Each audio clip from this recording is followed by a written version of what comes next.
Tantor Audio, a division of Recorded Books, presents Eyewitness Auschwitz, 3 Years in the Gas Chambers, by Filip Müller, narrated by Boehmer. Open thy mouth for the dumb, in the cause of all such as are appointed to destruction. Proverbs, chapter 31, verse 8. Forward. Filip Müller's book is a unique document indeed. It is the testimony of the only man who saw the Jewish people die and lived to tell what he saw. It is not known exactly how many people were murdered at Auschwitz, but continuing research has led scholars to refine the estimates. Most now agree that the Auschwitz concentration camp complex claimed the lives of approximately 1.1 million people, close to 1 million of whom were Jews. Müller came to Auschwitz with one of the earliest transports from Slovakia in April 1942 and began working in the gassing installations and crematoria in May. He managed to stay alive until November 1944, when the gassings ceased. By a stroke of sheer luck he survived. He saw multitudes come and disappear. He saw the families, the townships, and the cities of the Jewish people come, enter the house of death, and burn to ashes. He saw a civilization being destroyed by devils in ordinary human form. He not only saw the martyrs, but also spoke to Satan. He tells his story in a simple, straightforward language. There is no embellishment, no deviation. This is not a work of art. It is a testimony. It is a testimony also of a human being who decided, at one point, not to suffer any longer and to choose death. In the same simple, matter-of-fact way that he relates the scenes of hell and fire that he witnessed, he tells the story of his attempted suicide and the ultimate cruelty of the SS guard who prevented it. He tells of the beauty of Jana's death in the horror of the mass murder, perhaps the most poignant story of any Holocaust testimony. Müller is neither a psychologist nor a historian. Since he first published his memoir in the 1970s, we have learned a great deal about Auschwitz, so that we now know that there are inaccuracies in some of his statistics and diagrams as presented here. As far as these items are concerned, the reader should refer to historical accounts published in the more recent past. These inaccuracies do not detract from the personal story he relates, which is nevertheless of tremendous importance to historians, psychologists, and generations of vicarious survivors, Jewish and non-Jewish. For we are all the survivors of man's madness. Some will notice the lack of successful resistance.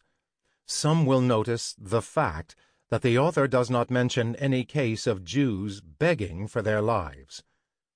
Some will emphasize the fact that most of the Jews going to the gas chambers had no inkling of what was happening to them.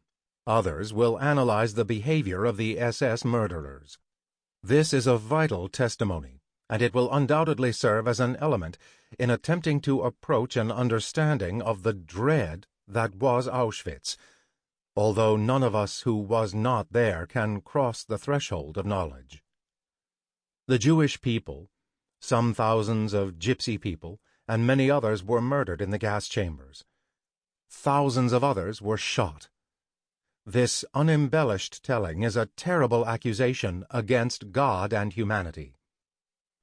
Why did Müller not publish his memoir before? He did, in a way. He returned to his Czechoslovak home after the war. A summary of his testimony was included in a book in Czechoslovakia in 1946, published in English in 1966 as The Death Factory, by O. Kraus and E. Kulka. He was moved to write again by the effect of his testimony at the Auschwitz trial at Frankfurt in 1964. Afterwards, he began writing up what he had jotted down, had it translated into German, then looked for a publisher. The result is before us, a shattering, centrally important testimony of the sole survivor of the whole span of the murder operations of the Auschwitz-Birkenau killing center, of the Annus Mundi. We must contend with Filip Müller's testimony if we want our civilization to survive. Professor Yehuda Bauer, Director, International Center for Holocaust Studies, Yad Vashem, Jerusalem. Chapter 1. No Return. It was a Sunday in May 1942. Struggling through the early morning mist, a fitful spring sun shone on the yard of Block 11, where some 500 prisoners had lined up in rows of 10, so that they might enjoy their Sunday rest according to established Auschwitz tradition. The sound of a hoarse voice barking orders rang across the yard. It belonged to Watzek, the block clerk, who was standing at the top of a flight of stairs. From this vantage point he was able to survey every corner of the yard below and bellow out his commands. "Shun! Caps on! Caps off! Get a move on!" According to the green triangle on his uniform, Watzek was a former professional criminal. In this microcosm of absolute evil, he ruled supreme. With eagle eyes he watched to see that his orders were carried out meticulously. At the command, "Caps off," we whipped our flat caps from our shaven heads and slapped them against our right thighs with the flat of our hands. Unless this produced the whip-cracking sound envisaged by Watzek, the exercise would be repeated until he was satisfied. On this occasion it had already been repeated more than 100 times. At first glance, this tedious drill, not unlike the drilling of army recruits, might appear to be perfectly harmless and nothing out of the ordinary. In fact, it merely served to provide Watzek with the desired pretext for putting prisoners to death. On this particular Sunday, his first victim was a father of 4, whose right hand was paralyzed. Before becoming an inmate of Auschwitz, he had scraped a living by reciting the Kaddish, the prayer for the dead, in the synagogue of his native town. It was, of course, quite ludicrous to expect a man with his handicap to execute the caps-off, caps-on drill correctly. Watzek flung himself on the disabled man and dragged him across the yard. There he stood him with his face to the wall. His next victim was a deaf tailor who had been a fraction of a second late in snapping to attention. The drill continued. Everybody was longing for this monotonous exercise to stop, especially since at long last everything was going like clockwork. But Watzek was not satisfied with only 2 victims. From out of the ranks of slaves, he fetched several more, no longer bothering to look for pretexts. Anything trivial that displeased or irritated him, such as a man's long nose, a pair of spectacles with thick lenses, an ill-fitting cap, was sufficient reason for him to pounce on one unfortunate prisoner after another and line him up against the wall. For in this place, the lame, the blind, and the weak would look in vain for mercy or pity. The 10 Commandments, those principles of human conduct, did not prevail here. Auschwitz had its own laws and macabre values. At Auschwitz, gold teeth might buy a bowl of turnip soup. At Auschwitz, a camp orchestra would play cheerful military music, not only in the morning when the prisoners marched out to work, but also at night when, bruised and battered, they struggled back, carrying their dead comrades. At Auschwitz, capos were given rewards and privileges for reducing the number of men in their working party. How they did it was their own affair. At Auschwitz, in Block 10, women were sterilized, while in another block, men were castrated. Auschwitz was a place where every European language was spoken. It was also a place where people died, not only from starvation, sickness, and epidemics, but from being battered to death, killed by having phenol injected into their heart, or driven into the gas chamber. This wretched piece of land in Eastern Europe was under the sway of the SS, whose members regarded themselves as the elite of the German nation, a nation which had given to the world not only great writers and composers, but also men like Adolf Hitler. The little Polish town of Oświęcim, which the Nazis called Auschwitz, had been turned into an inferno, and anyone taken there by an unkind fate might regard himself truly forsaken by God and his fellow men. By now, 30 unfortunates had been stood against the wall. Watzek and his underlings ordered them to line up in ranks of 5. And now, behind our backs, began what in Auschwitz went under the name of Sport. At the double, lie down, get up, lie down, crawl, get up, jump, at the double, about turn. Like hunted animals, the wretched prisoners were harried and chased across the yard. They flung themselves on the ground, crawled on their bellies, leapt up, jumped with arms held out in front, ran about panting and pushing each other in a vain attempt to avoid the blows which were hailing down on them non-stop. They were flushed with exertion, sweat mixed with blood streaming down their faces and necks. Anyone who failed to get up was lost. A blow from a truncheon, followed by several more if necessary, finished him off. Many had already given up. More than half the prisoners were lying motionless on the ground, although only 20 minutes had gone by.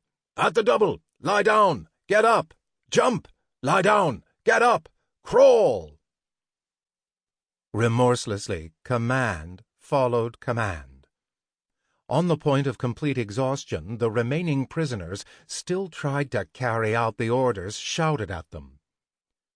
But before long they, too, lay still in their zebra-striped uniforms, and were then bludgeoned to death with truncheons.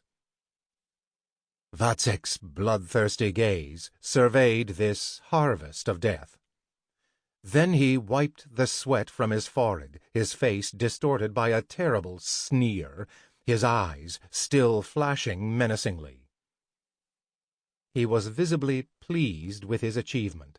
No doubt he would have enjoyed finishing off the rest of us in the same way. Meanwhile, the dead bodies had been collected and laid on their backs side by side.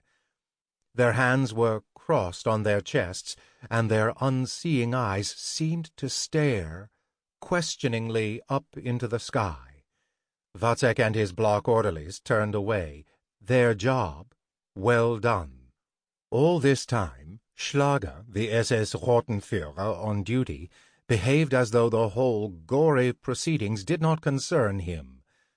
A few times he disappeared into the building only to take up his place at the top of the stairs again, from where he watched to make quite sure that his block clerk was not flagging in the execution of his duty.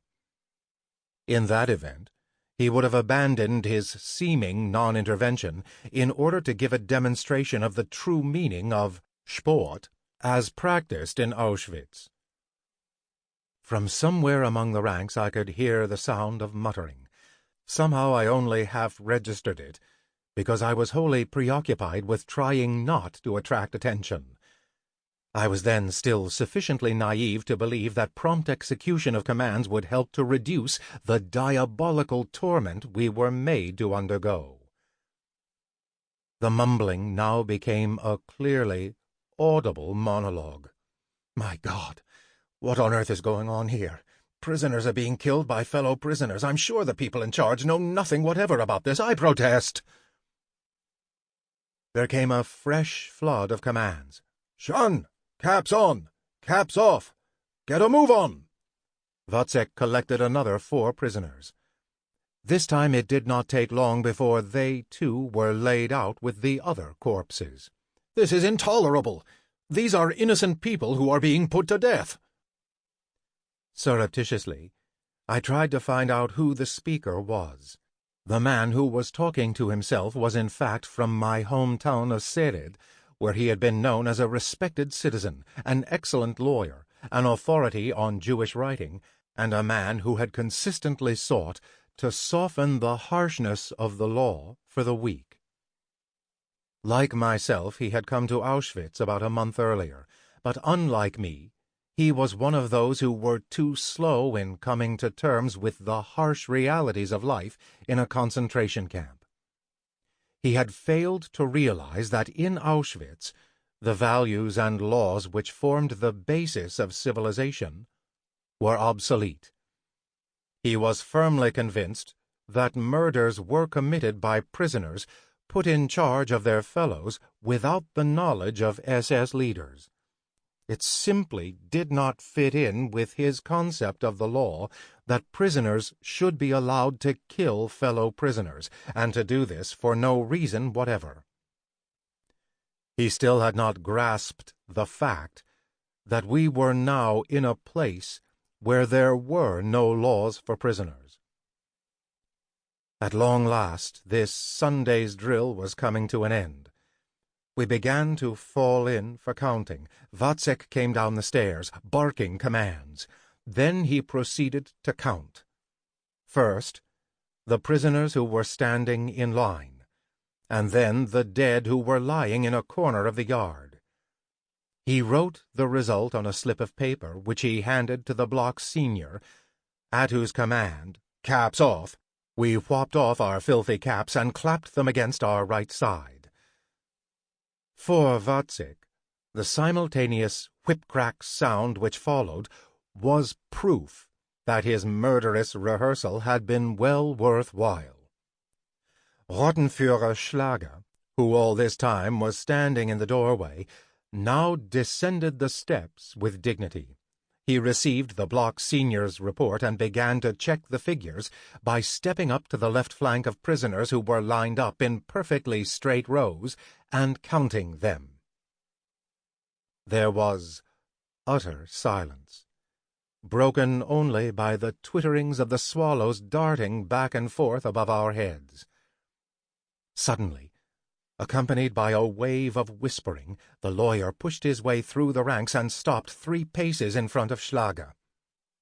Standing smartly to attention, he looked the SS man straight in the eye and declared with sincere indignation, "Herr Kommandant, as a human being and a lawyer, I wish to report that the block clerk," pointing at Wozzeck, "has arbitrarily killed several innocent people. Their corpses are laid out over there.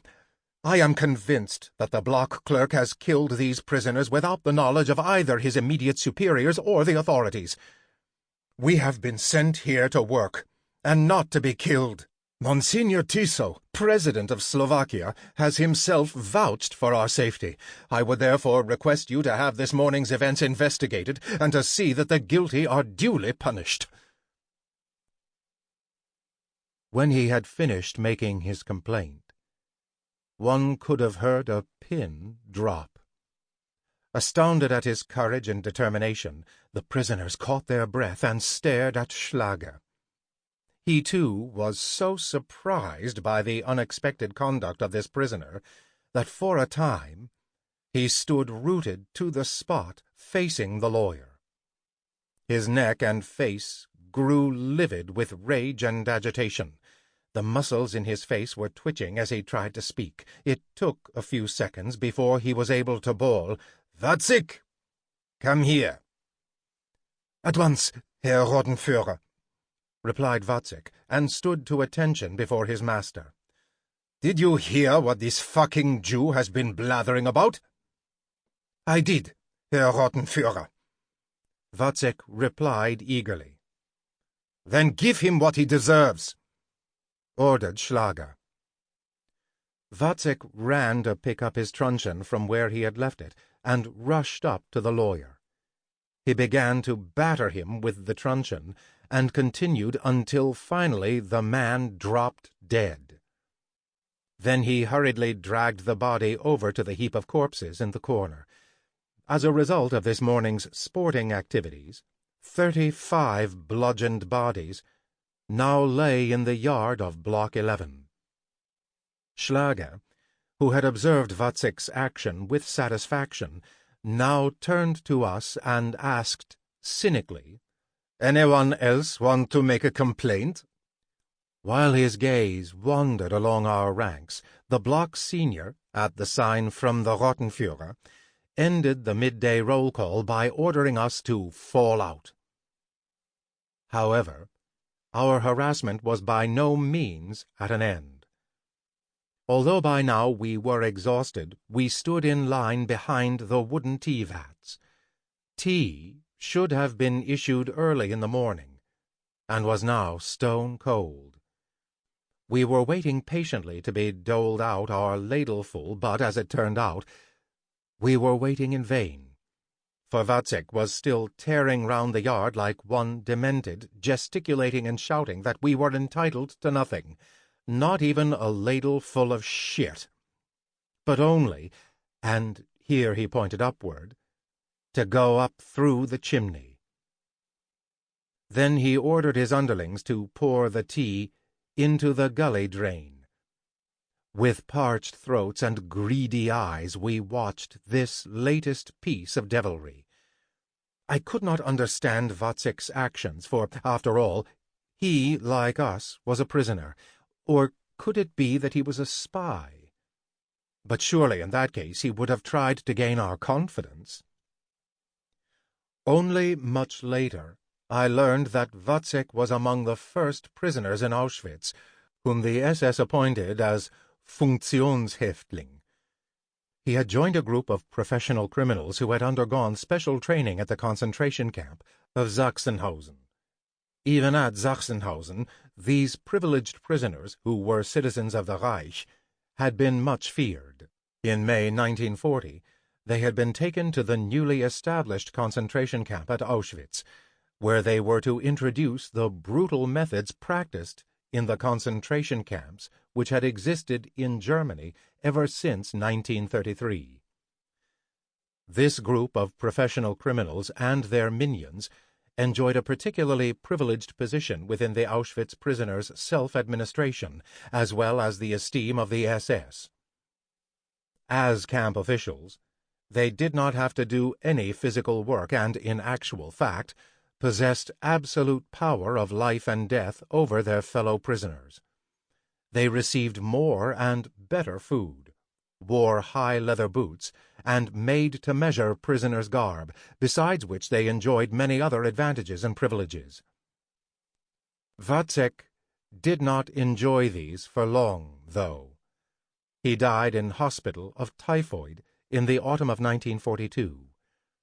There was a rumor that after his death male nurses who knew what a sadistic killer he had been had defecated into his mouth. Even after the tea had been tipped into the gully drain, we were allowed no peace. Now we were ordered to delouse ourselves. We stood in the yard in small groups, searching our shirts, which we had stripped off, for lice. We were much troubled by lice, and our shirts were crawling with them. Among the many slogans adorning the walls of our block, there was one which was not without a certain impertinent cynicism. It warned us that one louse may be your death. This was no exaggeration either, for a louse might infect its host with typhus, a disease which in Auschwitz spelled certain death.